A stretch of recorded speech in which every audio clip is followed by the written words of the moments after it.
All right. Well, good evening. We're gonna go ahead and get started. We still might have a few more folks uh, trickling in here. My name is Jessica Maldonado. I'm the past president of the Clive Chamber of Commerce and still have the honor of serving on the Government Affairs Committee. So thank you for having me here tonight to help moderate this discussion. On behalf of the Clive Chamber, I'd like to welcome all of our chamber members and business members here in the room, as well as our Clive residents to this great candidate forum. We look forward to hearing from everyone here. I'm sitting at the table and just wanted to say a quick reminder, the Clive Chamber of Commerce endeavors to promote and model the principles of trustworthiness, respect, responsibility, fairness, caring, and citizenship. So in conducting today's event, we expect all participants and attendees will act in a respectful manner consistent with these principles. So we're going to start the event tonight with some opening remarks. Every candidate is going to have about 3 minutes to speak and share a little bit about themselves. Then we're going to take a quick 5-minute break. So if you did not have a chance to submit a question on a card before that, you'll be able to submit a question. I will be gathering all of those up and we will be able to start a Q&A portion with the audience. And for those attending virtually, we know we have some of you online. You can enter those virtually into the chat, and Pete back here is going to help me get those questions up here as well. So in the interest of the most fair process, we're going to start and go down the row for opening remarks. We're going to reverse for closing remarks. And for each question, we'll let everybody kind of start first going down the row so we can try to give everybody a chance to go first. So everybody gets their fair shake at the first bat at a question. So with that, I was just going to do a quick introduction of our candidates. Starting right here, we have Mr. John Edwards. Next to him, we have Mr. Michael McCoy. And then we have Mr. Michael Alowitz, and then Miss Sadie Gasparotto, and then Mr. Eric Klein, and then Miss Breanne Hocker. So we're thankful for all of them joining us here today and look forward to a great discussion. So to get started, we're going to start right here with Mr. Edwards to kick off opening remarks. Thank you. I guess the first question is, why am I seeking re-election after 26 years on the council and 4 years as mayor? Well, it comes down to a commitment to service. I learned early on the importance of giving back at home, in church, and scouting. So when we moved to Clive, I started volunteering. I became co-chair of Crestview PTC. I drafted their original articles of incorporation. I was on the West Des Moines School Bond Referendum Committee, and today I serve on the Clive West Des Moines School Collaboration Committee. The Clive Active Park Task Force I served on visioned Campbell Park. The Library Committee helped make our current library possible, which just now celebrated 25 years. Based on my record of service, the mayor asked me to run for council. Then 26 years later, another mayor asked me to run for mayor. So I fill this role to serve the residents and businesses of Clive because I was asked to do so. My experience has helped me assume key leadership positions in the Metro that benefit Clive. On the MPO STP committee, I have a role in recommending millions of transportation dollars. I'm vice chair of Central Iowa Waterworks. When this summer's water crisis was announced, I was the elected official asked to face the media. When residents expressed concern about Beggars Night, I was the one who developed the survey and worked through the Metro Advisory Council to push it out to each community throughout the Metro so they could provide feedback. And now most of the Metro will be doing what their residents said they wanted, trick-or-treating on Halloween. Again, that's just a small example, but golly, people are excited about it. I feel very lucky to live in Clive. We have the best amenities and services of any city with one of the lowest property tax rates. We are the top ranked city in the country for confidence in local government. We're one of a few cities in Iowa that has a AAA bond rating, which saves us tens of thousands of dollars each year. Our Greenbelt Trail is loved by everyone and reinforces why we are distinct by nature. Our staff and residents are amazing. I can't imagine being in a better place. As an elected official, my record is an open book. In my 30 years, I've never missed a scheduled council meeting, and that's more than 700 meetings. I want to continue my service as mayor, helping guide the city forward as a collaborative regional leader and making a great place even better. Thank you. Mike? All right, thank you, Michael McCoy, current city councilman. Thank you to those attending and thank you to the chamber for hosting as well. It's been an honor to be appointed by John to the position of mayor pro tem for the past 4 years and to be your city council member. Leadership is not about tenure though, or title. Leadership is about action. So why am I running for mayor now? Well, 4 years ago when Mayor Cirksena retired, John came to me and asked if I would consider waiting another 4 years to run for mayor to allow him to cap off his 30 years as an elected official in Clive, which ends this November. The truth is, Clive could get by with the same leadership style for another 4 years, and we'd probably be okay. But okay isn't my goal, nor should it be yours. So why am I running for mayor? Clive deserves a bold, proactive leadership that's ready to plan not just for today, but for the generations ahead.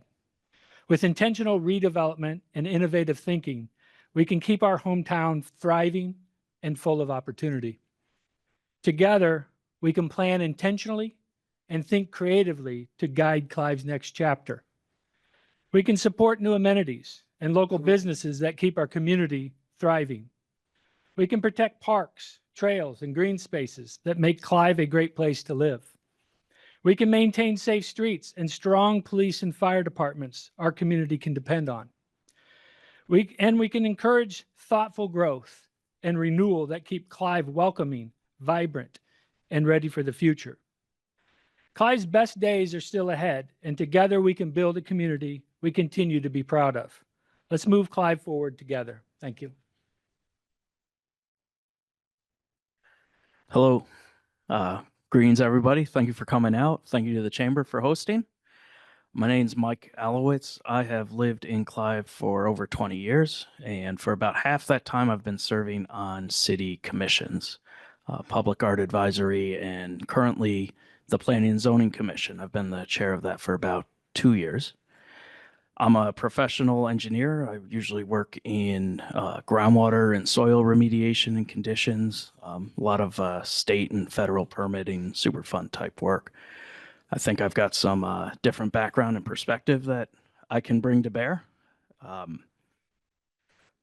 For about the last 5 years, I've also been on the board of the Clive Historical Society, and I've gotten a pretty unique view at the Clive community from that perspective. Most of you are probably aware we're about to officially close the chapter on that organization at the end of this month, unfortunately. From being on planning and zoning, I've also seen some of the needs we have around development and redevelopment.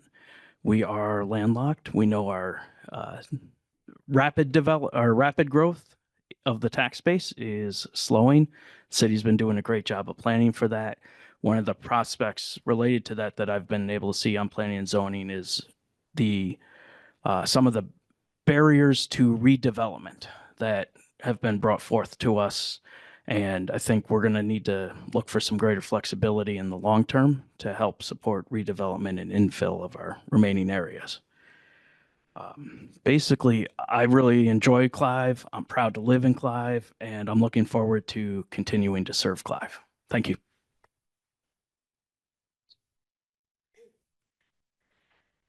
Thank you, everyone, for being here. I really appreciate seeing everybody. My name is Sadie Gasparotto. I am running for the first time, so I'm going to give you a little bit of a background on me, a little bit different than others, but I have lived in Clive with my husband, Dominic, for about 10 years. We have 2 kids. They're 6 and 8. They go to Easton Elementary. So we moved to Clive for the same reason a lot of people move to Clive.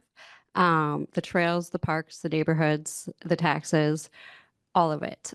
We love Clive. We're big fans. My background is in city planning, nonprofit leadership. I've been a public servant for over 20 years in the nonprofit and government space. Running for city council feels like a natural extension of that to me. I've always been passionate about gauging community residents in local government. Seeing you all here makes my heart happy. The more residents can be engaged in the process, the more residents can feel connected to their community, the better for everyone, in my opinion. Um, I just feel like local government works best with engaged residents. So for everyone to be here tonight is amazing. I agree with a couple of the other comments. I think looking forward, what I like to think of as life after growth is something that we are all going to have to work together to figure out what that looks like for Clive as we reach our borders and look at redevelopment. What does that mean? How do we navigate that? How do we gather more input, greater input, rich input from residents so that we know as we're making choices that we're making choices based on what businesses and residents value most. So that's essentially a little bit about me. I really appreciate everyone for being here, and thank you to the Chamber for hosting. Thank you. Everyone for coming out tonight. Really appreciate the Chamber sponsoring this event. My name is Eric Klein. I've served on the Clive City Council for 16 years now. I'm a local kid. I grew up right here in Windsor Heights, our neighboring suburb, went to University of Iowa, also the Iowa Military Academy. I bring a unique perspective to this council. On this dais right here, I also served 12 years now, Army National Guard, was deployed overseas in a NATO peacekeeping mission, and was a tank commander and company commander of 90 troops and $40 million worth of military equipment. I also bring a business perspective. I've worked for a number of Fortune 100, Fortune 500 companies, and process improvement and thinking outside the box are key in moving Clive forward. That's something that we work with staff on quite a bit. They do a great job at thinking out of the box thinking. How do we get more for less? That's what we focused on for many years now. I also bring a perspective in volunteerism as well. So I was and still am, an assistant scoutmaster for several different troops and Boy Scouts. My boys are right out here. As a matter of fact, one is an Eagle Scout, the other one's working on his Eagle Scout, but I'm married as well and have spent most of the vast majority of my life right here. We're 20-year Clive residents as well. My background also runs deep in being tied with the Clive community. I was the president of Clive Festival for 4 years, on the committee for 11 years. I've been on numerous boards and commissions, Greenbelt Planning, also Harback District 1 Planning Committee. Distinct by nature, I was on that committee as well, in addition to numerous budget committees. So I've been active in Clive for many years and involved in many years. However, I think it's important you don't rest on your laurels. One of the things that we've worked with is how to provide fresh new ideas here in Clive, incorporating artificial intelligence in how we do things in order to get better efficiencies. Also, electrical vehicle, those that have been up to our new public safety, we've got EV chargers up there. We're looking for other places as well. How do we incorporate some of this technology as we're looking towards the future?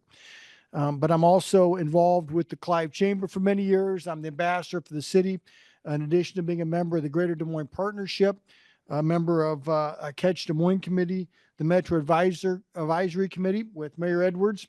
Mayor Edwards talked a little bit about Halloween, how we're bringing different suburbs together, which is what you want to do in a regional perspective. We're also working on how do we, as a whole region, work with some of these electric bikes and motor scooters that are on our roads right now. Our citizens are very concerned about this, and we're trying to take a proactive stance to deal with this. I appreciate everyone for coming out tonight, and thank you very much. My name is Breanne Hocker. I was appointed to the Clive City Council back in May, and I'm thankful for the Chamber for hosting an event like this that gets people out and about, because that being appointed was an exercise in community engagement and then local government, and that was phenomenal. Back in May, I was appointed. So I put my name out there and I said, sure, I can do that. I'd been on the Board of Adjustment for about 5 years. There was a Facebook post that went out at the time that said, we need young people and we need women to join these boards and commissions. And I said, oh, that's me. I can do those things. And those are the same things I talked about when I wanted to be appointed to the city council. I had an 8th grade science teacher who lived and died by the phrase, diversity brings stability. We have to have more than one viewpoint. And Clive is a very young city. The median age of Clive is 38. And you talk to residents, there's a ton of people who've lived here for 30 years. They're moving on, and younger people are replacing them in their homes. And Clive is getting younger. And we needed a younger perspective on the council. Susan Judkins is the other woman on the council, and you can never have enough women in local government is a personal philosophy. My professional background is in compliance. I'm currently in healthcare or health insurance compliance, but I've also worked nonprofit, financial, and healthcare. Back to the Board of Adjustment, though, one of the interview questions they ask is, can you tell people no? And really what it's asking is, can you make a really hard decision? And that's what I do in compliance all the time. We're asking the questions of, what's the best way to help the most people? What hurts the fewest people? What's the biggest risks? What's the fewest risks? And that's what I bring to this group, right? The ability to look at things from a very wide angle and say, this is what we need to do. And I might not be the loudest one. You're not going to hear me talk the most in a council meeting, but I'm very, very thoughtful. And I love talking with people and meeting them and making those connections and saying, what matters to you? What do you need? Because Clive is approaching a different point in time, right? We're approaching that redevelopment era. We're going to need a slightly different Clive, but we all have to work together to make that happen. Nope, turn myself off. Wonderful. Thank you all. Appreciate all those comments and opening remarks and getting to hear a little bit more about all of you. So we're going to take a quick 5-minute break. So folks have had questions, you can go jot them down on the note card and I will take them up here. We'll also give the online folks a chance to submit one as well. So we'll be back in about 5 minutes.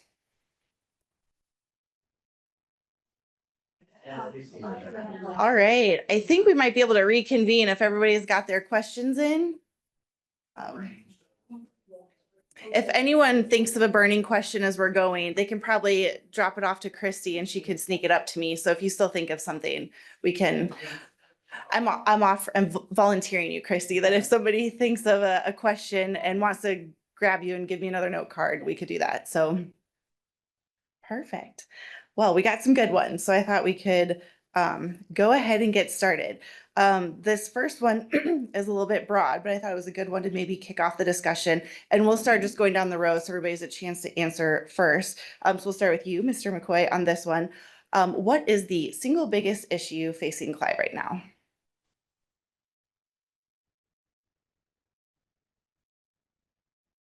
As I think, I know the answer, but I do have another one I'd like to address in advance that was handed to me directly. And this probably should be to the other members of council, right? Is this the first time Mike McCoy has ever worn a sport coat?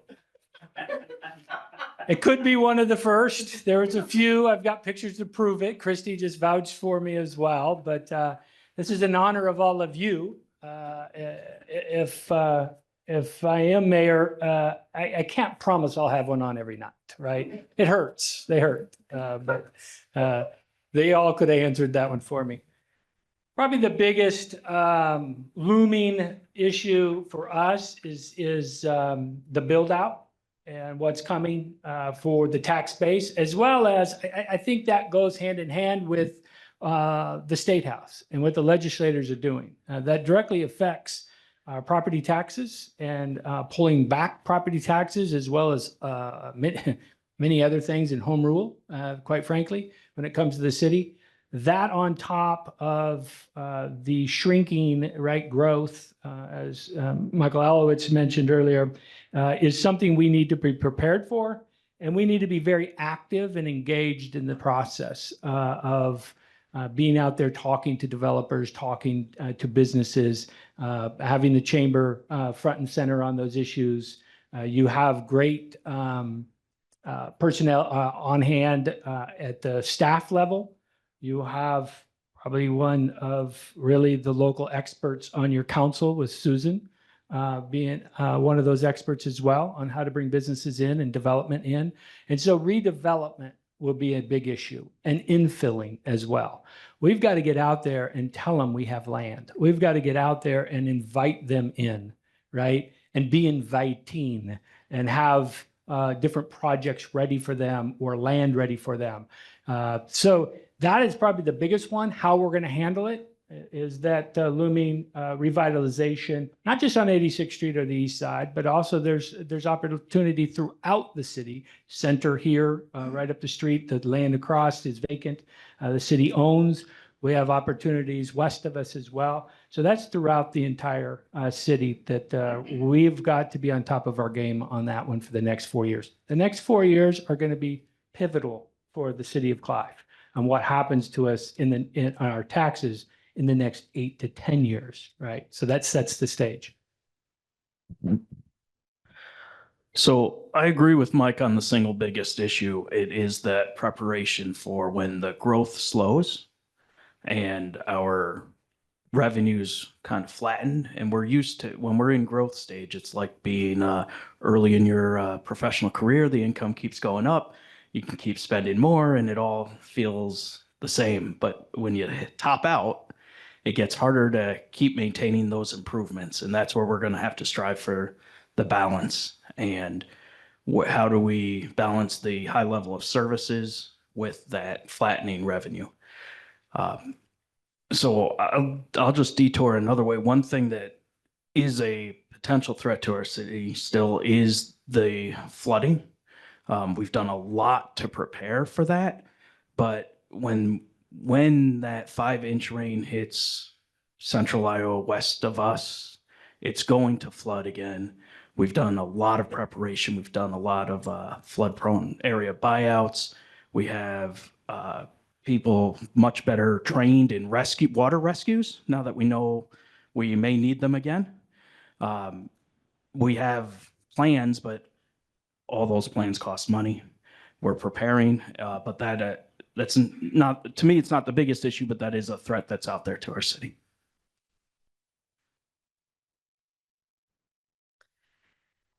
I concur. So I agree with the nearing build out is one of the biggest, probably the biggest challenge facing Clive in the coming years, combined with legislative issues and threat to home rule. Things could get very tricky depending on where those things go this legislative season.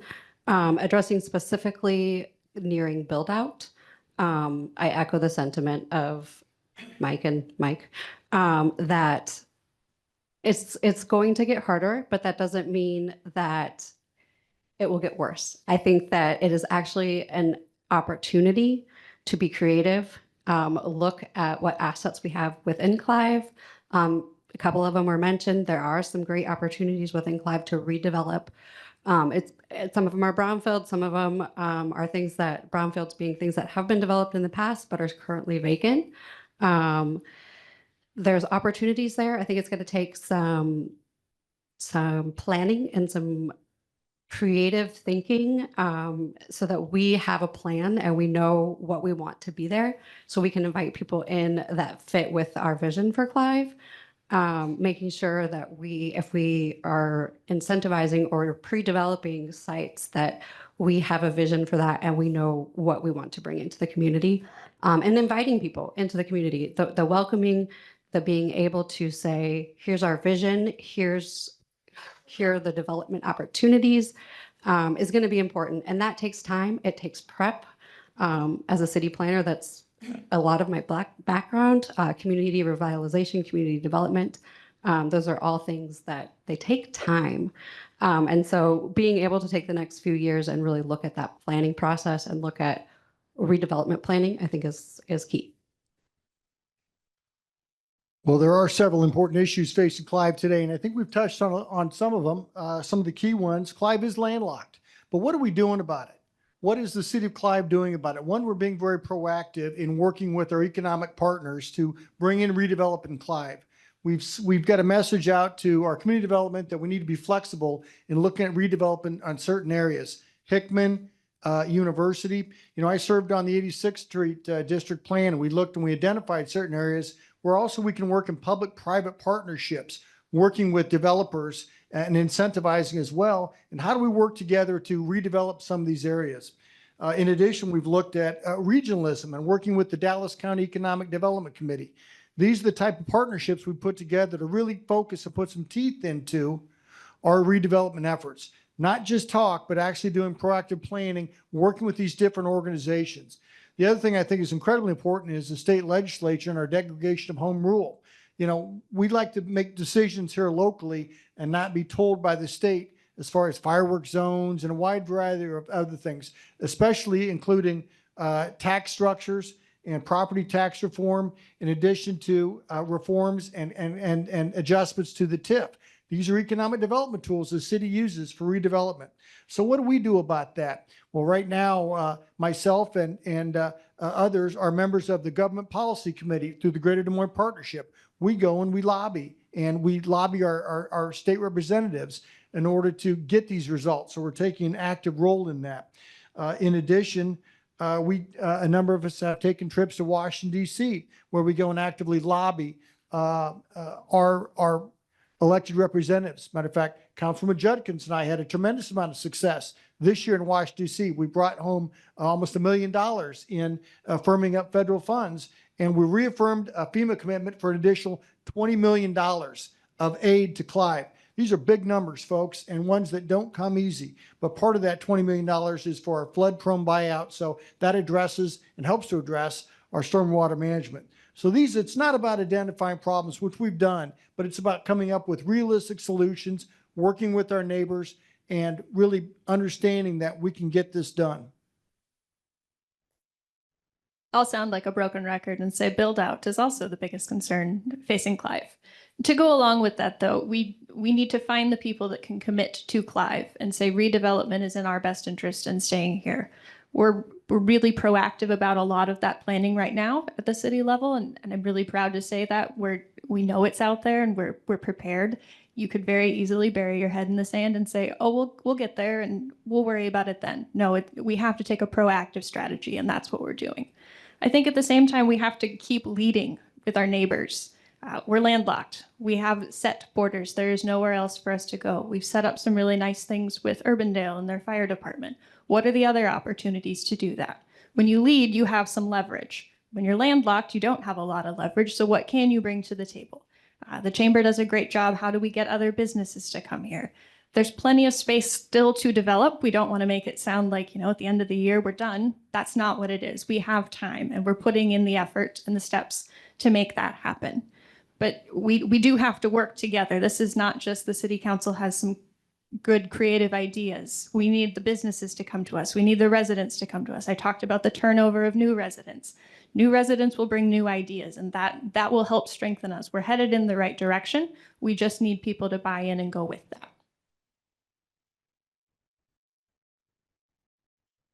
Ditto. Mic drop.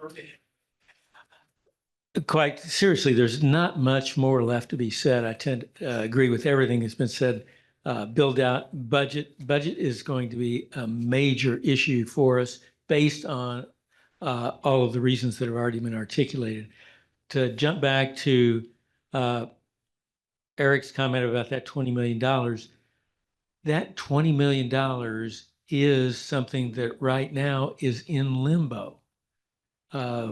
Based on what's happening in Washington, D.C. So, our budget is only a little over $100 million. And so to have $20 million, I mean, that just shows you how significant that is. And that's not even to address the issue with our census, which has been delayed and now is on hold due to the government shutdown. So budget is certainly going to be an issue going forward for all the reasons that have been articulated. But as others have said, it gives us a great opportunity to focus on what our priorities are. And I think the council has done a great job of that in strategic planning. And so we have a vision going forward that will guide the staff to implement the policy that we've selected. So I'm very optimistic about going forward. Yes, the budget, yes, build out, all those are challenges, but we have a fantastic staff and they do an amazing job day in and day out. So we've got our best years are ahead. Wonderful. To piggyback off that question, so we talked about big issues and challenges. There's also a lot of exciting things happening. So this question, it could be issues, challenges, priorities, or opportunities, all the things that Clive is looking at. What issue are you most passionate about? why, and how will you help or suggest it to be achieved? So what's your personal passion? And I think, Mr. Alowitz, you're up next. All right.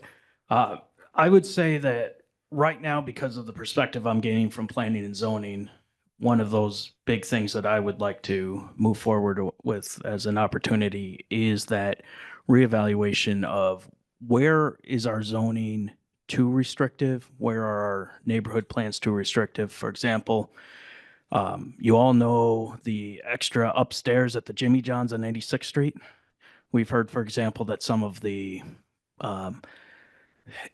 some of the requirements that we have for 86th Street redevelopment are a turnoff. And I think we need to reevaluate some of those items on that requirement list. The lot that some of you may know as the old Burger King lot, some of you may know it as the billboard lot on 86th Street, sometimes the Mexican food truck, sometimes the Christmas tree lot. We finally had a proposal come forth to us, and it's also been up to the city council for redevelopment of that land. It's the first time in my time on planning and zoning that that's come up, and it's a perfect example where we need a little bit of flexibility. The potential land developer there has a plan. There's a couple things that don't necessarily fit with exactly the letter of our code, but the whole Planning and Zoning Commission saw it as a overall positive. We approved it. The city has approved the conceptual plans. There's still a long way to go before we have a new structure and a new business there, but I think that is one of those opportunities I look forward to helping with. So one of the things that I'm most excited about, and I think that is a great opportunity and goes right along with the conversations we've been having about development, is the opportunity to provide more affordable housing. This comes from my background. I have been in community development, neighborhood revitalization for about 20 years now.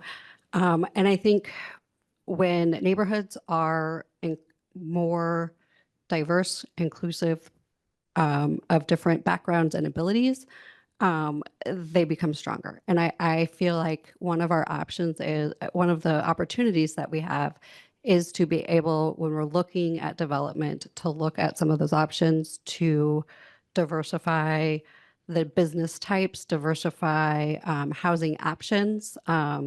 Both affordability, but also accessibility is another key issue that I think is important. So housing that's accessible in every form of the word, I think is exciting. It's a passion of mine. I think that was the primary question: is what are one of the opportunities that you're most passionate about? And that is one of mine. Community redevelopment, community development, affordable housing is where my passion lies.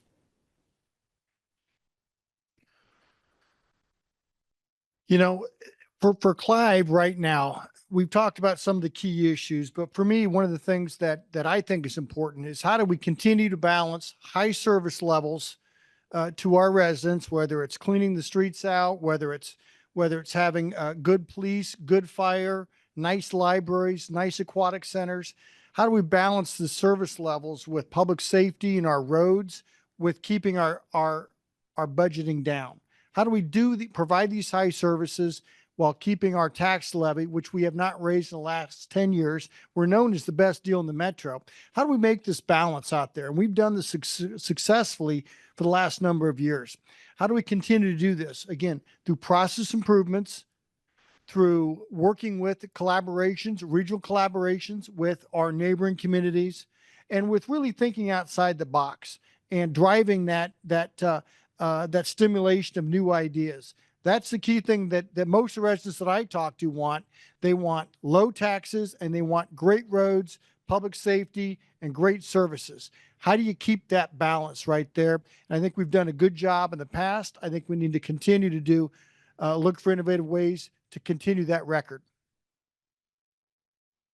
So I live over on 80th Court, which is about as far east in Clive as you can live and still be in Clive. I like to joke you could throw a baseball into Windsor Heights from my house. but the east side of Clive looks very different than the west side of Clive. Not in a bad way, but it's the oldest part of Clive. And that was one of the reasons I was interested in running for the city council at all. The city was invested in the oldest part of Clive, which was the part I lived in. There are parts of it that you look at it and go, oh, it's just all apartments. It's people who will be here for a few years, few months, whatever it is, and move on. And that's not how the city is approaching it. They're approaching it as, how do we connect this whole neighborhood? And you see it across the entire city. Everybody they identify with their little pocket. And this is my little pocket, right? I live over here and I want to see the city do more here. There's some really cool stuff happening with Linan Park. I give Mike McCoy credit for bothering the city for, I believe, almost a decade to get Linan Park to happen. But you talk to people in those neighborhoods and even adjacent neighborhoods who say, I'm really excited to see Linan Park is finally getting an upgrade. People are traveling a mile just to go to Linan Park because they think it's so cool. I can't tell you how many people have said, oh, we're finally going to have a splash pad in Clive, which will be great, assuming we don't have a lawn watering ban and have to, close down all of our splash pads. But I'm really excited to see 86th Street be revitalized. Sure, we could put some easy stuff on the corner. You could put a McDonald's on 86th Street, a gas station, a car wash. That's not that exciting to people. What can we do? What can the city lead with and say, what can we put on that corner that will get people interested and say, yes, the city cares about the east side of Clive. If you talk to people that live on the east side, they usually tell you, I live on the east side of Clive, not that part of Clive. Doesn't matter what that part of Clive is, but they specify, I live on the east side, and they're very proud to live on the east side, and I am as well. But I want to see the city keep doing things in the 86th Street neighborhood because it is a nice little pocket and it deserves it. There's been a lot of comments about the challenges that are ahead, particularly the budget and everything else. Clive has been a leader in regional collaboration in so many ways, and it has benefited the Clive citizens greatly and saved millions of dollars for our citizens and those of our neighboring communities. Going forward, there are going to be more opportunities for us to do that. If we look at the example of our collaboration with the West Des Moines school system, it has just been fantastically beneficial for the kids going to school here. The bash that we've had the last 2 years at Crestview has drawn great crowds, and it's just a great collaboration. I've been speaking to the Waukee school board president about doing the same thing with the Waukee school. So there's an opportunity there as well. Eric talked about the Metro Advisory Council and the work we've done there. We spent a lot of time this week talking about e-scooters. That's a metro-wide problem. And so to the extent we can leverage our relationships with our regional partners in order to improve things for Clive and the entire metro, it's going to be a win-win situation, particularly as our budget becomes more of a challenge. We've done great work, and you've heard others talk about it with a fire and what we've done there as far as first response and everything that we've done to be able to provide the best services available.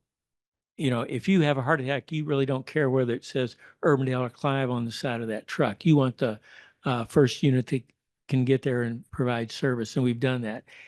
And then with our exchange of ladder trucks, our units can specialize, and we're not having to spend millions of dollars on new equipment. So all of these are things we've done, and there are opportunities in the future that we can do.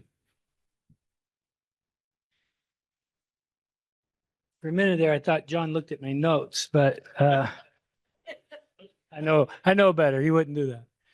Good professor. All good comments here about this. The passion for me.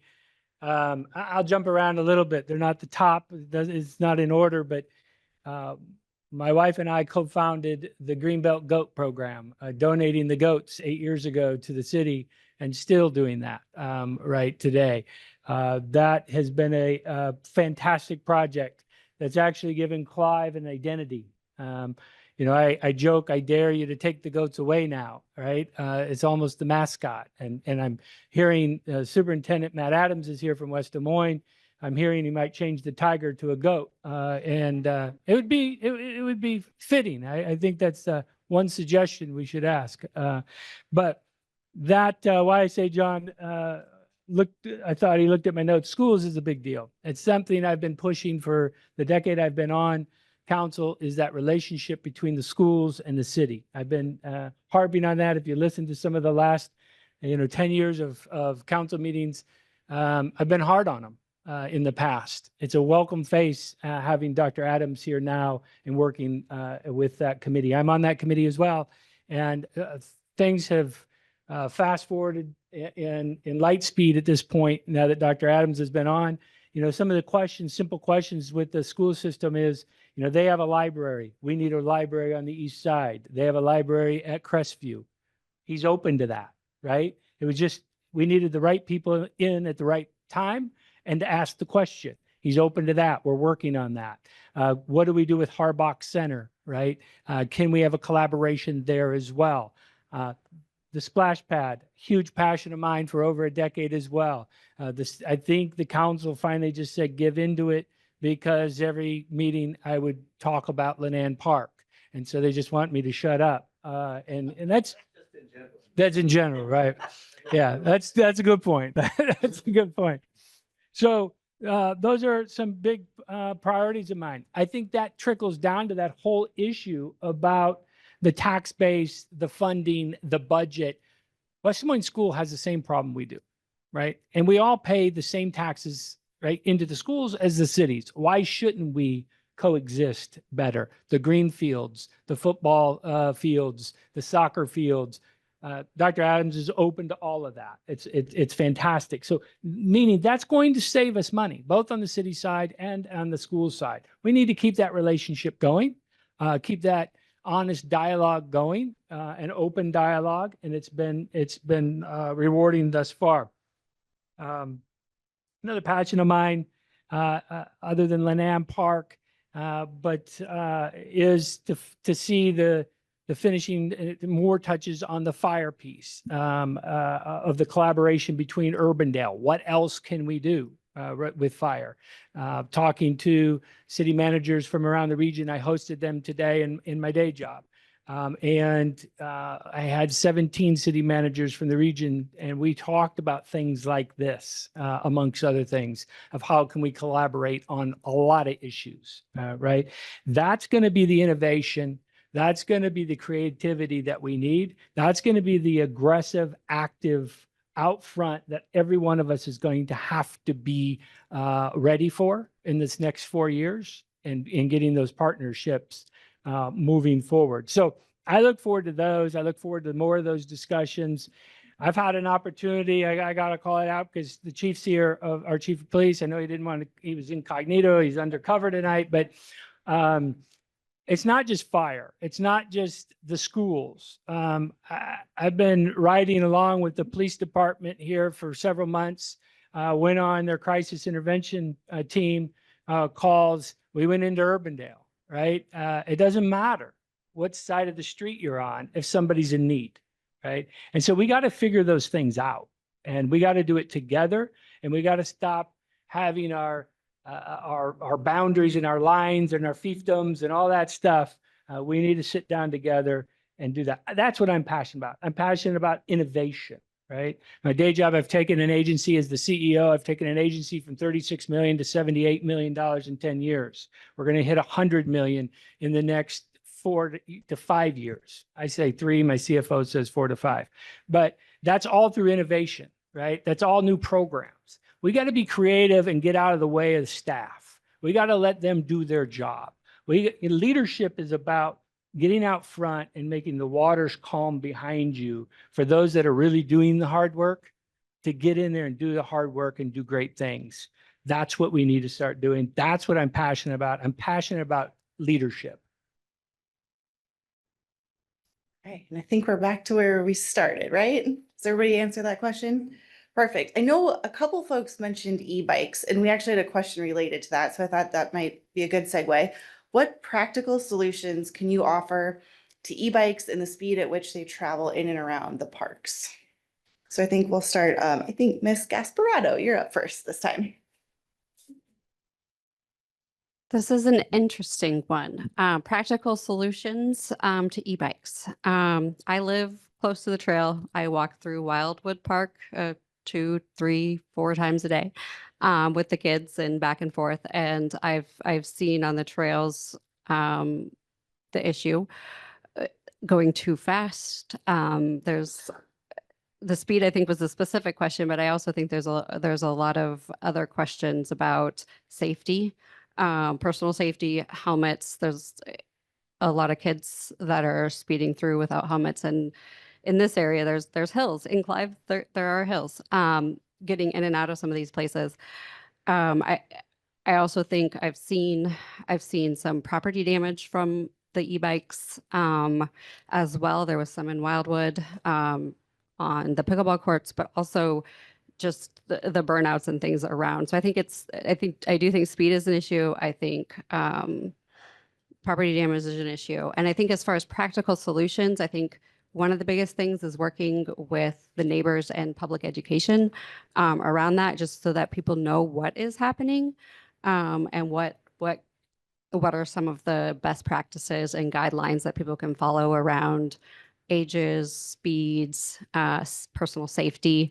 So I think that a public safety campaign, getting more people to understand and be aware of the issue is one of the most important first steps.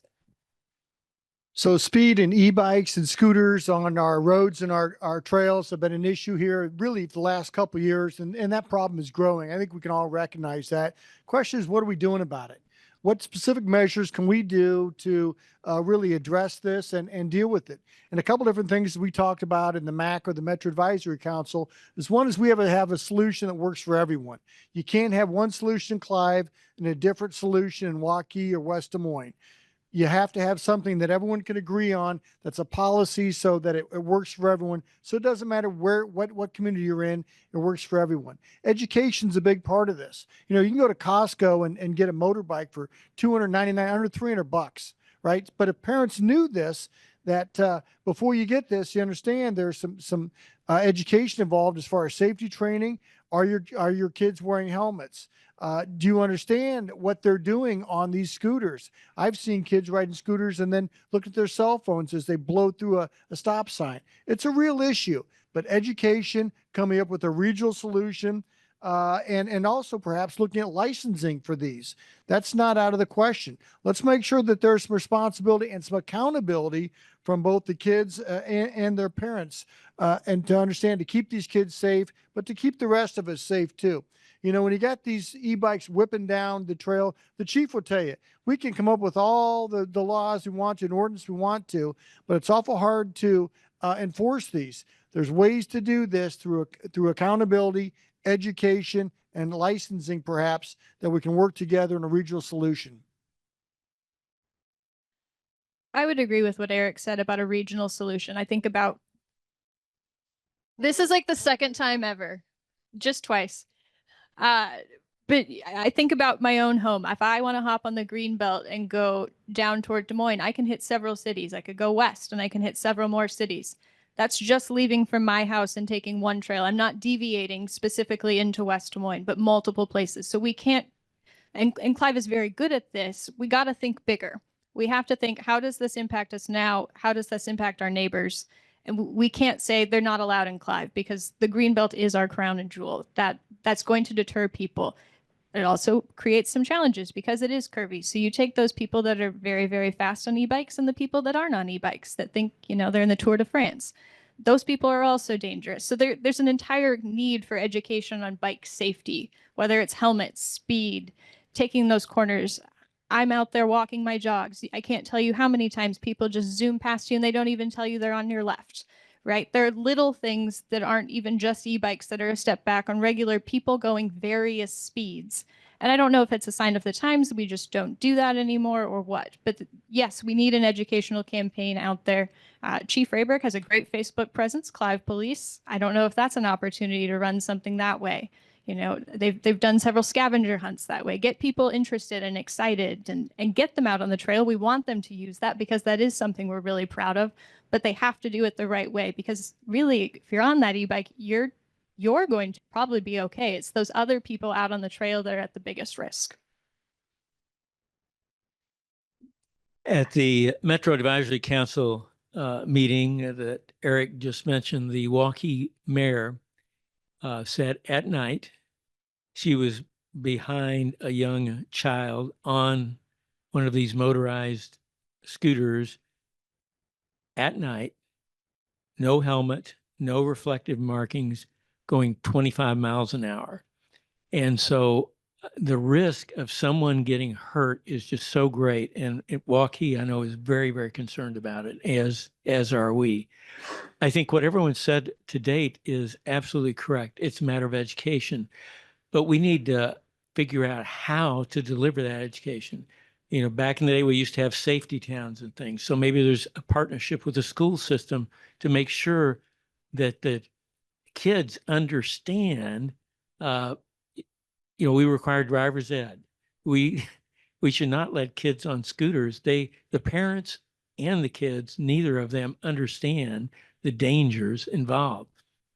And as has been described, these kids just take off, go at breakneck speed without helmet, without regard to stop signs or anything else. We'll have a little item in the newsletter that'll come out November 1st talking about some of these issues. But again, as everyone else has said, education is going to be the key, and can't be just the kids. It has to be the parents. I'll leave it at that. And we have opportunities, I think, with the school system to partner in that education. Mike? I like that one too, John. I'm saying this is on the schools. No, it is a collaboration piece with, and those are things we can talk about in that West Des Moines School and City Committee, is how we can partner on that education piece as well. In the last several months, I've walked just shy of 1,000 doors, knocking on almost 1,000 doors. And I'm hearing this from a lot of people, this same issue at a lot of houses. I have experienced it on some of these streets as I'm walking these e-bikes and motorcycles. I don't know what you call them. They're not mopeds. They're small little motorcycles, right? Whipping by you as I'm walking doors. And you want to say something to them, but it's like, they're gone, right? And so it's a big issue. My wife, Lisa, and I have sponsored the Walnut Creek, the cleanup in that piece from 86 to 100th Street for the last 13 years. Michael Alowitz has come out and helped us with that. And so she walks that Walnut Creek Trail probably 5 days a week and comes home almost every time complaining about these e-bikes and these scooters and these motorcycles that are going up and down, right? And she wants to lodge a complaint. I tell her it's a conflict of interest to talk to me about it. Call her council member, Ted Weaver, or Eric Klein, and chew their ear, right? And have that. Here's their numbers, go to their house, knock doors, whatever. But it is a big issue. Property damage, speeding. We've had property damage inside the parks and some of the new pickleball courts, right? Already being damaged. So I don't know. There's no silver bullet.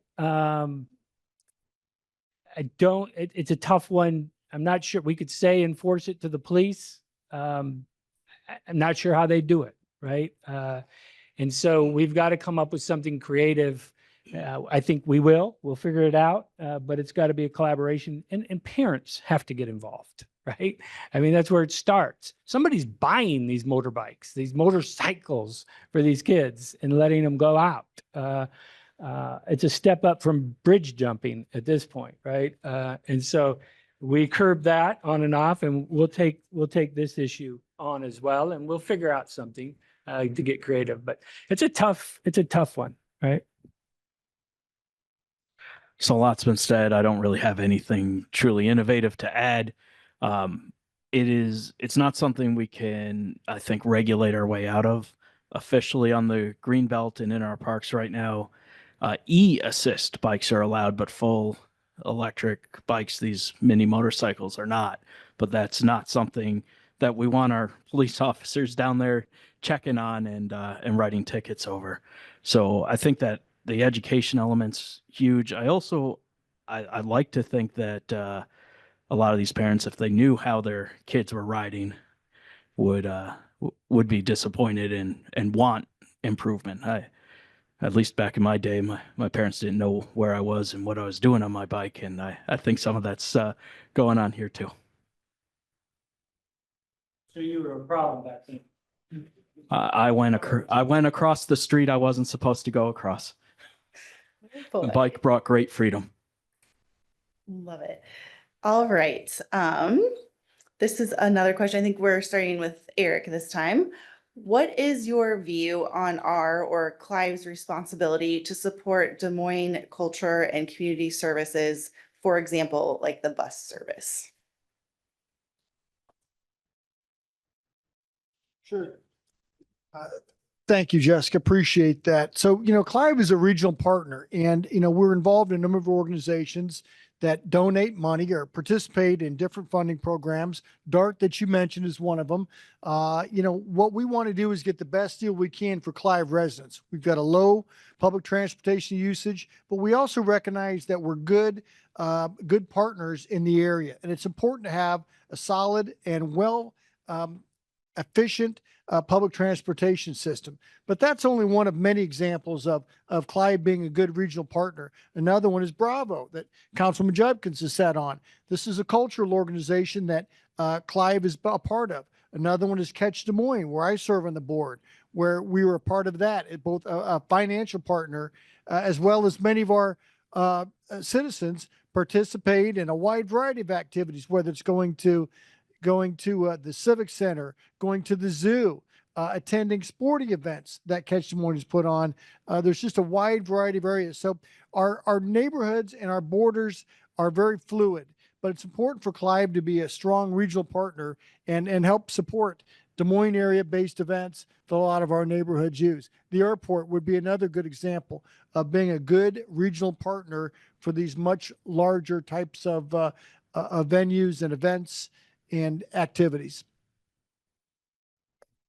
We call it the Greater Des Moines Metro, but every single community has something that it brings to the table, and Clive has our things. And to Eric's point, we have the airport. Not everyone is going to stay at every single hotel in Des Moines. They might want to stay in the suburbs. They very well could come to us. I believe Bravo just gave us a grant, and we were able to put a wonderful mural over on the Harbach Center.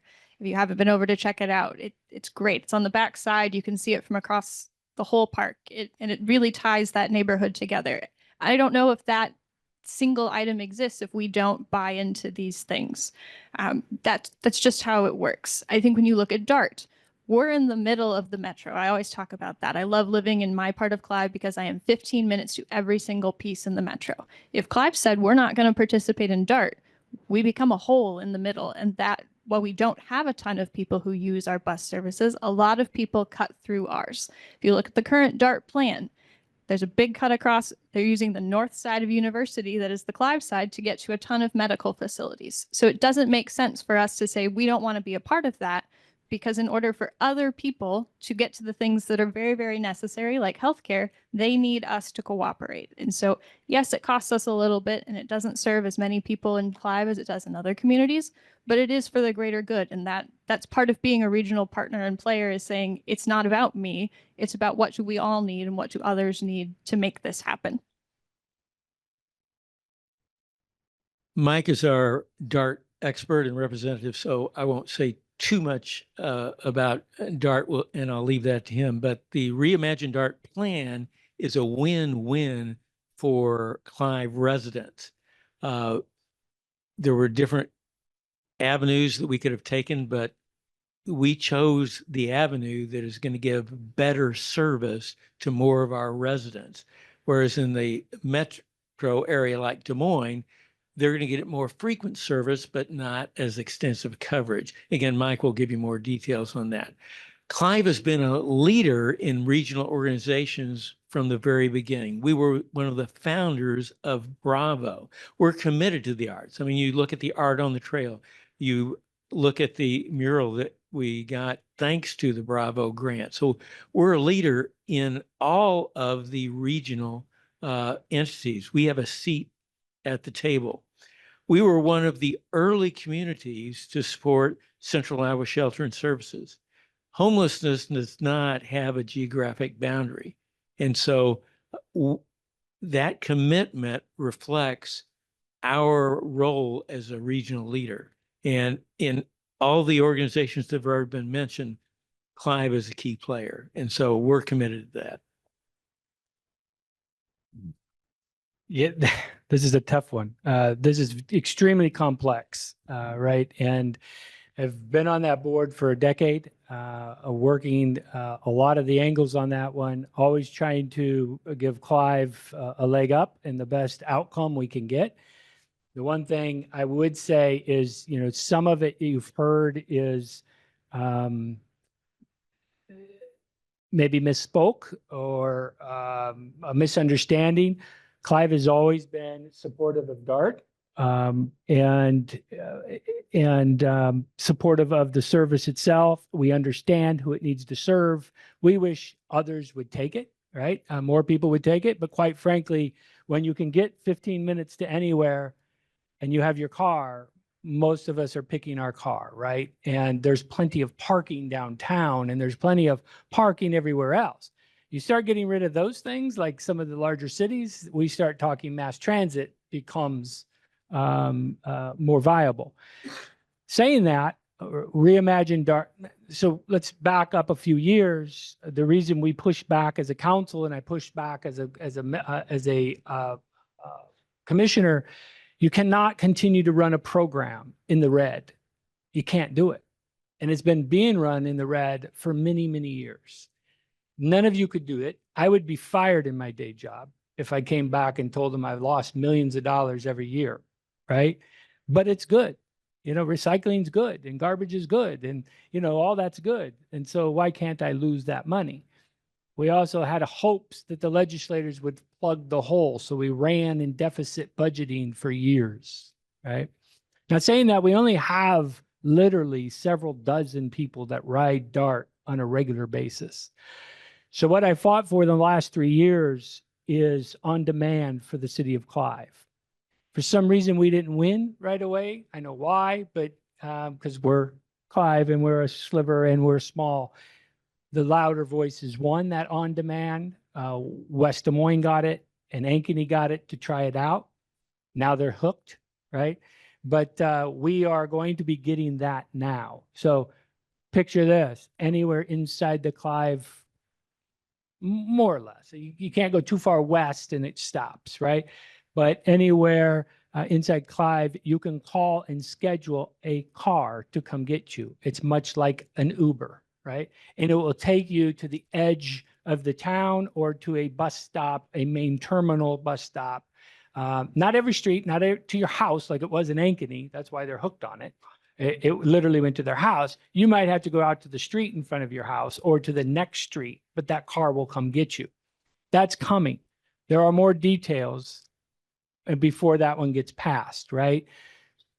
Des Moines, sorry, but to pick on Des Moines, but they are demanding a few things before they change this financial arrangement and service arrangement. Not everybody's comfortable with some of those details, right? The devil's in the details. And we're working all that out. I think you'll get it. The dollars aren't going down much with this new plan. I think what we're willing on this council so far, and we're not ready to give them the entire brief because we don't have it, is to try it for a year or 2 or 3 and see if we get ridership up with those dollars that are going in. We pay almost $1 million into DART out of your tax dollars, right? Almost $1 million from the city of Clive. Might be $1 million. It is $1 million at this point. So $1 million for let's call it 50 riders. That's very high. $1 million. We could buy electric scooters for them all, or little motorbikes, or right, small cars for all of them. So you got to balance that out. But Clive, as John has said, has always been a very good regional player. If Clive dropped out of DART, it would be a crazy hole in that plan between West Des Moines, the Interstate 235, and Urbandale, right? They just skip all of that. So we're trying to stay in, but it's more complex than what you read. and what you hear. The details are still being worked out. For me to vote on it, or for me to bring it back and feel good about it, it's got to go to the full council, right? They've got to hear it. They got to vote on it. They got to tell me how to vote. It doesn't matter if I agree with them or not when I go back down. If 3 members of this council tell me to vote yes, I'm voting yes, right? If they tell me to vote no, I'm voting no. That's how that works. I think we can get there with DART. All the other pieces, Bravo, CVB, all that, I think we're on board. You see some other cities dropping out of those. I'm not going to fault them for dropping out. Those are personal decisions of finances for their city and what they need to do. I'm not going to be the armchair quarterback for the cities that are dropping out of some of those. And to finish it, I think we owe it to our residents to fund those, the arts, the zoo, the civic center. Our residents use those, right? And they happen to be in Des Moines or elsewhere. And many of those not paying property taxes, right? They're nonprofits or government agency or whatever it might be.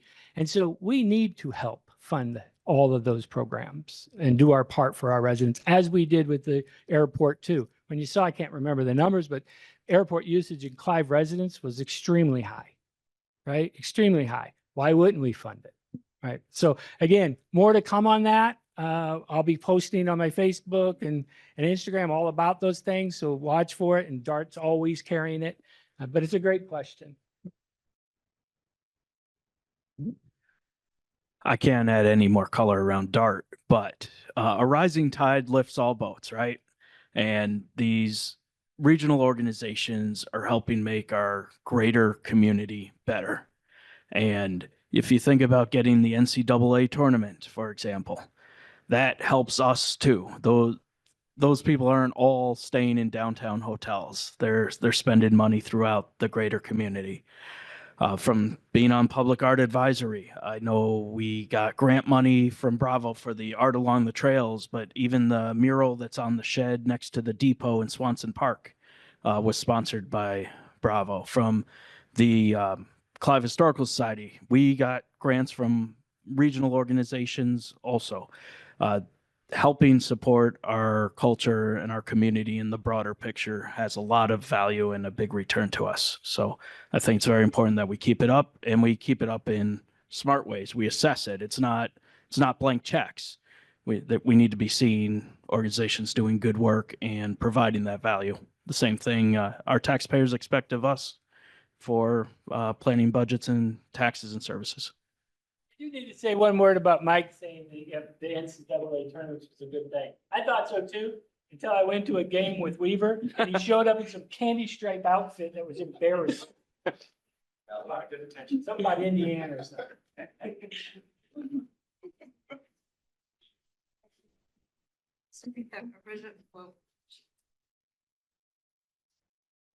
Is it on now? Okay. The original question, responsibility to support metro services. I think the example mentioned was DART. Everyone has mentioned many of the reasons why regional partnerships are very important, and they're very important to Clive. They're very important to all of the metro communities. We are in the middle, so I think that makes it geographically in the middle. It makes it unique when it comes to the DART question specifically. Clive does have a responsibility, I think, to these regional initiatives and regional organizations, from homelessness, I think was mentioned, affordable housing, arts and culture, transportation, water quality, I think maybe wasn't mentioned yet, but that's another one. All of these regional partnerships and regional organizations are important. I do also think that it's important to make sure they're working for us as well, for Clive. As Mike was saying, we have to ask the questions. We have to make sure that the services being provided do benefit Clive residents to the best that they can, knowing that that does look different for every community. So I think there are some interesting things coming out with DART. I think it will be interesting to see how it all plays out and how we can continue to improve it. The on-demand services are something that have been advocated for a long time in transportation planning and in public transportation in the Midwest, because we don't have the density that it takes for some of these other forms of public transportation. So I think it is exciting, especially with the technology that's available these days, to look at these different types of options. I think that basically regional partnerships are important, and I think we do need to do our part, but also make sure it's working for Clive. Wonderful, thank you. And I still have a lot of really good questions. We're going to try to cut it off around 8:20 to make sure we have time for closing remarks. So I'll see how many more of these we can get through. Hopefully we can still get through a few. But I think, Breanne, you're up next, and this one might piggyback off great from what you're talking about, the East Side or celebrating pockets of Clive. This question is, how could Clive better help Dallas County Clive residents embrace their Clive pride while the city centers its activities on the Polk side, like the pool, the library, city hall, etc.? So how do we help bring in the Dallas County side of Clive?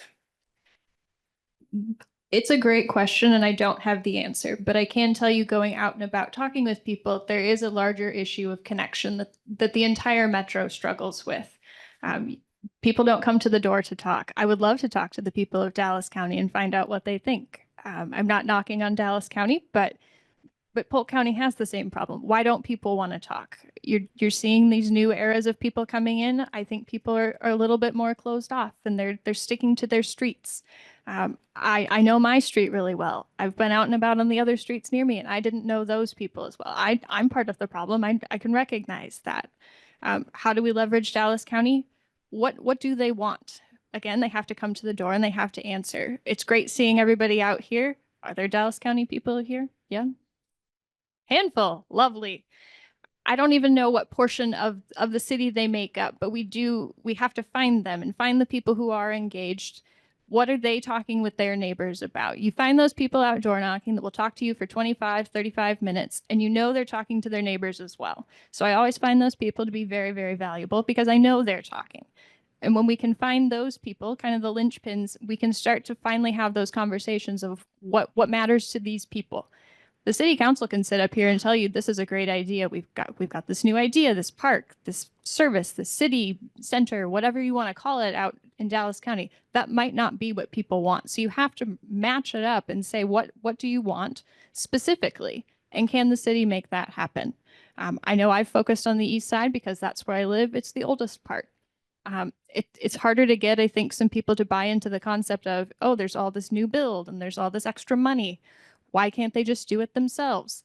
That's harder to explain. And so getting people to buy in, we need engagement. That's how we get Dallas County into a better spot and can meet their needs when we know exactly what those needs are. Well, this is not a new question. It's an old one, particularly if you look at the geography of Clive as we're stretched out. It probably comes down to programming opportunities.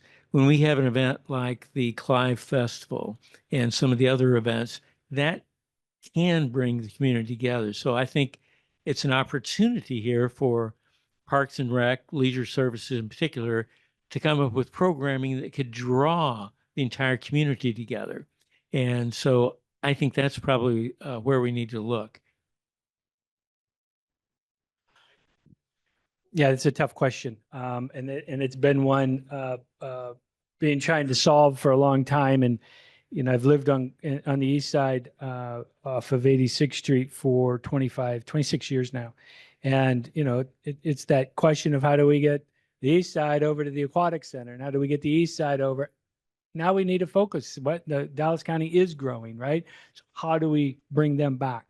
You know, some of our other problems, our challenges, I think is, and again, sorry to keep going back to this, Dr. Adams, but we need to continue to work with the schools, right? Clive is unique. We do not have a mascot, right? We don't have a school to rally behind. We don't have a town, you know, square, that type of thing. And so the green belt is our town square. And if you'd make the tiger a goat, right? If you would make the tiger, I was getting it. If you'd make the tiger a goat, you know, nobody else owns the tiger. We own the goat, right? And why wouldn't you want to be the greatest of all time? So, but you know, that Waukee and that West Des Moines school does pit our community against each other in a way of, if you remember, where you grew up and you did have that high school football game you went to and your whole community went there, right? So we need to keep doing things like the Clive Fest. You know, Eric was very instrumental in getting that going, and it's been turned over to the city. I got too big, really, which is a great problem, right? And so we need to continue those type of events, and been also working together with these school administrators and superintendents to say, what can we jointly do together to bring things from the Dallas County and the Polk County side over? It's a tough one, right? Because we have a library here. I love it. And the kids love it. But if you're on the far side, I mean, I don't know, Hope, even from where you're at, sometimes it might be easier to go to the Waukee Library, right? And so you're pushing people to different directions. We've got to keep focusing on what that is that we can grab people. It is one of my worries about Clive and the Greenbelt. We have this push-pull about straightening the bike trail. I'm 100% opposed to it, right? It's beautiful back there. It's wooded. It meanders. It weaves. You have to slow down coming through it, right? It's all canopy. I get the other argument of why to straighten it. I get that, right? But that's our identity, is the Greenbelt and the goats. But the Greenbelt has been there longer, right? And so I don't know. We'll keep working on it. Again, Breanne has probably the best answer. We need to continue to engage residents on what they want. Because the one thing we know is we don't have all the answers up at this table. We need some suggestions. And as I tell my staff every day, I'm not scared of failure, nor should you be, right? Failure is just one thing we take off the table and we try something different, right? And so let's try something, throw it at the wall, see if it sticks. Clive Fest stuck, right? This back to school bash is going to stick, right? Yes, that's eastern side, but we can figure out those things on the western side and how to bring those groups together. So it's a good challenge, and I look forward to solving it. So in going out and talking to some folks in Dallas County, I heard from a few of them, we feel more like we're part of Waukee. And you know, my instant reaction being a Cliver is, well, you should feel more like part of Clive. But there's more restaurants, there's more retail closer to a lot of people by going to Waukee. And so one of the questions I have about this question is, are the Clive residents who live in Dallas County being well served? You know, they might be able to take the resources from Clive, resources from Waukee. Are their needs being met? The folks I talked to weren't hurting for a lack of services. So I think one of the big things we've got to talk about is that okay that they sense that they're closer to Waukee, even though they live in Clive? All our big events are open to everybody, of course. But how much effort needs to go into it, making them feel part of the community if they're already content? I think that's a question I want more feedback from Dallas County on.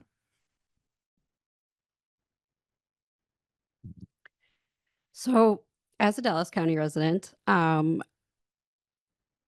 hear a lot of what you're saying. I also have kids in the Waukee schools. So, when I'm talking to other parents that are on PTO, when I am talking to other parents whose kids are at VSA, the soccer club, when I'm talking to other parents at Walnut Creek, they're identifying with the club, the sport, the school, but also as Clive residents. As more and more I'm getting people like, oh, you're running for Clive. I live in Clive.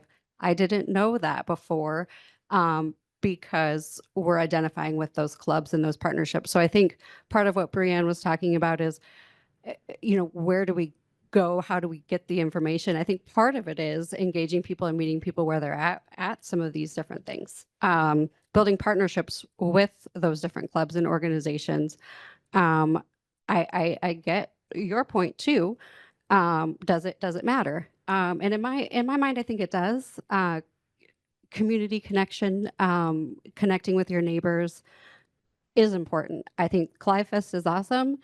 I think at the local level, we could do more at the neighborhood level.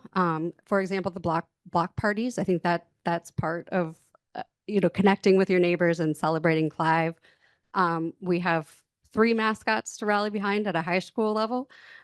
So that doesn't necessarily work, but what does work? And I think that question is still to be answered. But what does work to rally Dallas County and Polk County together around Clive? And it's Waukee and make both mascots together. Well, actually, we have four high school mascots to rally around, but as the as the only Dallas County resident that's been on this council, and I've lived in Polk County as well, that's a question that you often hear from both counties, right? We're a city divided by 2 different counties. Some of the things is, constantly you're having block parties, whether it's in Dallas County or in Polk County. So a lot of individuals will identify with your neighborhoods, right? Your neighbors, people that you see all the time. And I think it is important to listen to folks and to engage in them. And one of the things when we do our surveys, we do this every 2 years, is we try to get feedback from people on what we can do. But a few things that we talked about is, the Clive Festival. And I spent many years helping to turn that organization around. Now we've got a great community festival for everyone at Clive in both Dallas and Polk counties that they can go out and enjoy.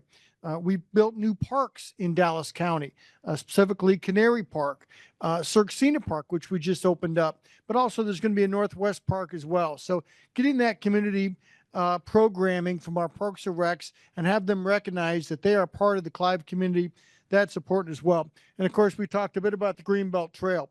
That meanders and walks and goes through the entire Clive area, whether it's Polk County, Dallas County. And one of the things is we built this out and built out Clive. A lot of this with the Greenbelt Trail we've done through REAP grants, so that we are getting grants to buy this land to turn into trails. And those trails also connect to Waukee, they connect to Urbandale, and they'll head west and connect to the Dallas County area as well. So those are some of the activities, and whether it's through parks, whether it's through programming, whether it's through just feedback from individuals, continuing to use our newsletter, our various different means of communication, whether that be cities' websites, to make sure that everyone has that type of information of what's going on, I think is critical to keeping folks engaged with Clive, whether you live in Dallas County or in Polk County. Well, thank you. And I apologize, we did not get to all the questions. So hopefully there's some time to hang out and ask a few at the end here if you had a burning question. So we're going to start at the end with Breanne for closing remarks. Let's try to keep it to about 2 minutes. We only run a few minutes over. So if you can all hang with us, make sure everybody gets their chance to have their last remarks. So I moved to Clive 5 years ago, and I'll be perfectly honest, I more or less drew a circle on the map of the greater Des Moines Metro and told my realtor I'd like to be about here. Happened to land in Clive, and very, very thankful I did. If I had it to do over again, I would move closer to the Greenbelt Trail than I currently live. But I've been infinitely surprised how wonderful the people of Clive are. You go out and you talk to people and they love living here. They love what has happened and they want to see it continue. And that's what I'm passionate about, listening to people, serving them, finding out what they need. What do they want? Where do they want their dollars to go? These are their dollars and they have a say, deserve a say for that. And I want to continue that. I'm running for a 2-year term. I'm unopposed, but I absolutely want to talk to people. That's what I'm out here to do, to serve. And I thank you all for your time tonight. It's not easy to come out late. It's late in my book. It's coming up on my bedtime. We like the engagement. And if it weren't for people like all of you and those online, we wouldn't have anything to do and to say. So thank you. Well, thanks again. I want to re-echo that. Thanks everyone for coming out tonight and joining us on Zoom as well. Civic engagement is a real something that you want to see people do. And I've been doing this for 20 plus years. I've been involved in numerous organizations right here in Clive, whether it's the Clive Festival, whether it's working on the Parks and Recs Board, whether it's being involved in the Metro Advisory Council, and I can go on and on. The point is I have a long record of working with Clive and working within Clive to get things done. And that's what our Clive residents expect, whether it's working with and supporting the K-9 unit that we have with our police force, whether it's working to support collaborations with the city of Urbandale on maintenance agreements on our fire trucks. How do we continue to think innovative, work hard to find ways that we can continue to keep our tax levy low and our services high? How do we continue to engage our residents to find out what they want to provide good, transparent government?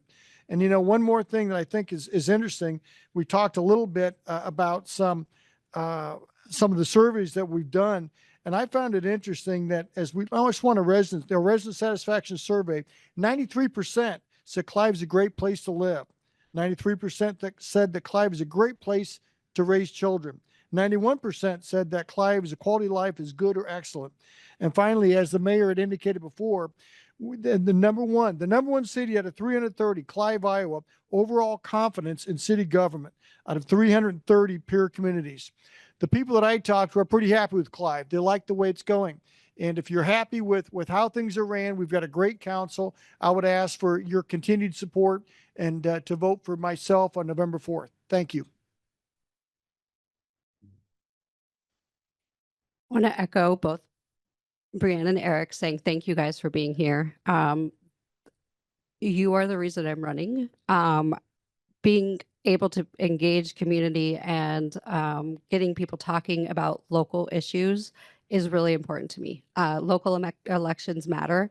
It shapes our neighborhoods, our housing, the things that we see and touch every day, streets, parks, at the local level. And it's important. And as a Dallas County resident, I think sometimes it is a little bit forgotten in the day-to-day life of it is Clive at the heart of it. And we are a great city. We have great services. We're run well.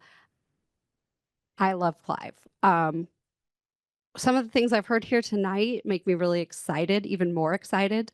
I've heard a lot about, I did write them down, a lot about partnerships, collaboration, innovation, securing outside resources through grants or partnerships, increased engagement of residents. All of those things are things that I've heard several times by a lot of people here tonight. And those things make me excited. I have over 20 years of experience in public service. I have worked in nonprofits. I've worked for the city of Des Moines in neighborhood development as a city planner. I'm currently a strategic grant consultant for nonprofits. I work in the grant writing space mostly. So these are things I think about and am passionate about every day, both professionally and in my private life. So please, I'm excited about fresh perspective on Clive City Council. I think we have a very strong foundation of leadership at the staff and council level, and I'm excited to bring new perspective to it. Thank you. November 4th. I would absolutely appreciate your vote. Thank you.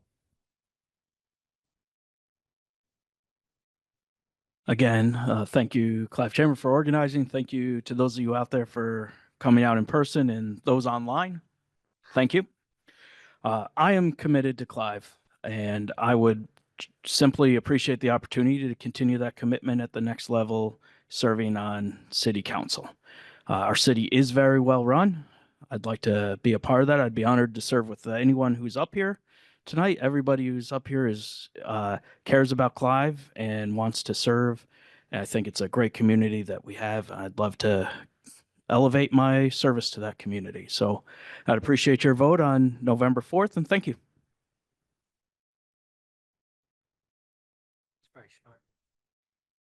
First of all, before I begin my closing remarks, I just wanted to tell you that all the candidates have pamphlets over on that table by Christy on the window. Please pick those up on your way out. So each candidate, I think, has something over there. Alowitz shut it off. Oh, there, Tom. Yeah, on purpose, I think. Second comment before I start, Breanne just breezed over that she's an unopposed candidate, but I can tell you she's not working like a unopposed candidate. She's out there working. She's out there knocking doors, and she's out and about a lot. And we crisscross, if not each other, but at least the flyers at front doors and that. So I'm seeing her. others are. Eric is out there, but that is huge. And so her commitment is shown by being unopposed and yet busting doors in that fashion. I've lived in Clive for 26 years, right? I've raised 2 children. They went to Crestview, and we're still here. I'm pretty proud of it. Not going anywhere. We've decided, this will be our last place, and it will be Clive. Now raising 2 grandchildren, 2 grandboys. Susan and I, we swap pictures often, right? When new ones are born, but I've got a 1-year-old and a 3-year-old grandboy. I love bringing back to the Clive parks. I love the Clive Festival, having them there. Really, they like the food truck Friday. They enjoy that. So bringing them back, they live about 40 miles west, has been a lot of fun.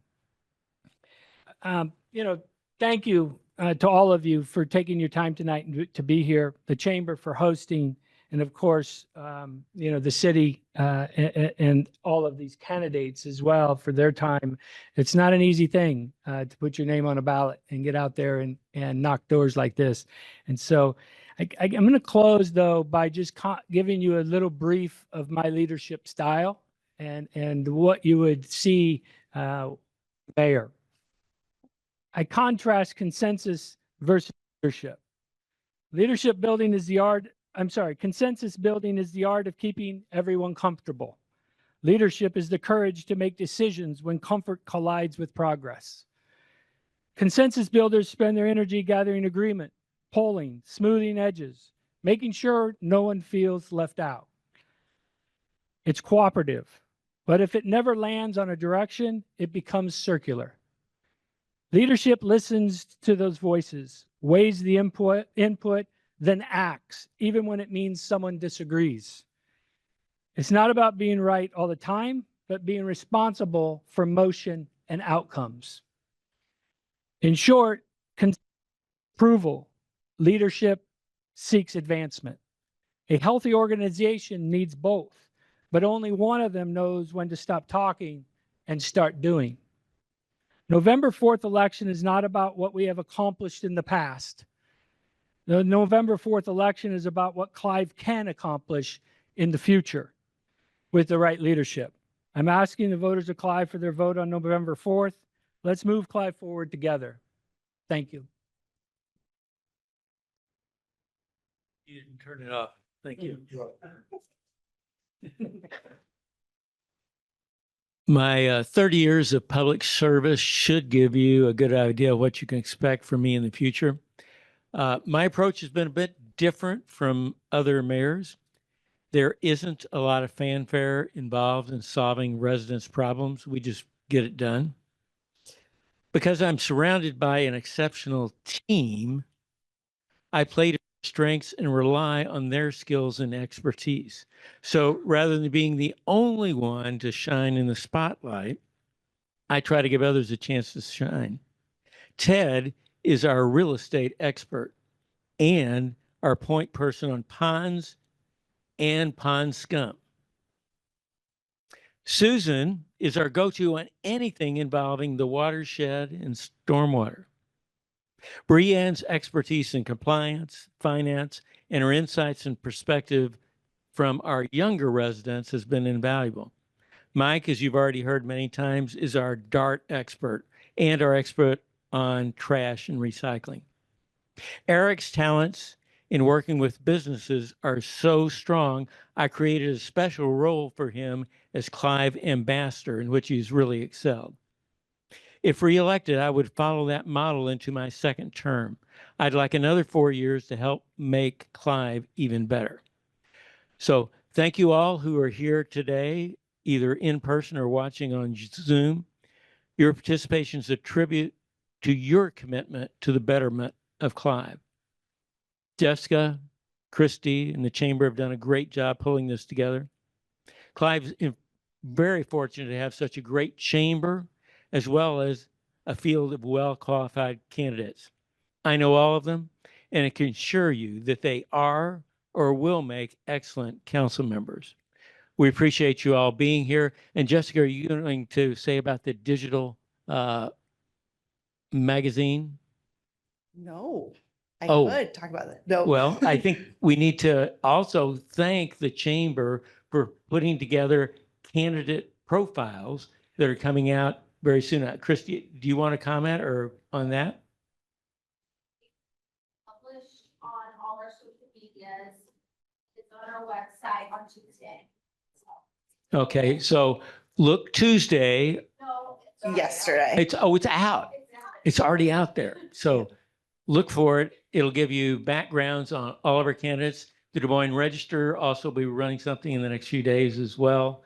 And each of us has a website, so there's plenty of information that you can find out further.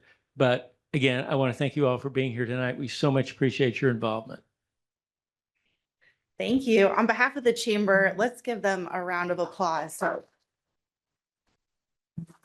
we thank you all for being here tonight and joining us for this conversation. Being willing to put your name in the ring for public service is a great thing. And we thank all of you for being here. A special thank you to the city of Clive for hosting us and Pete for holding down the fort here, and Christy, our fearless leader that really helped plan the whole event. So thank you to all for coming, and stick around if you have a few follow-up questions, but we appreciate you being here with us tonight. Thank you.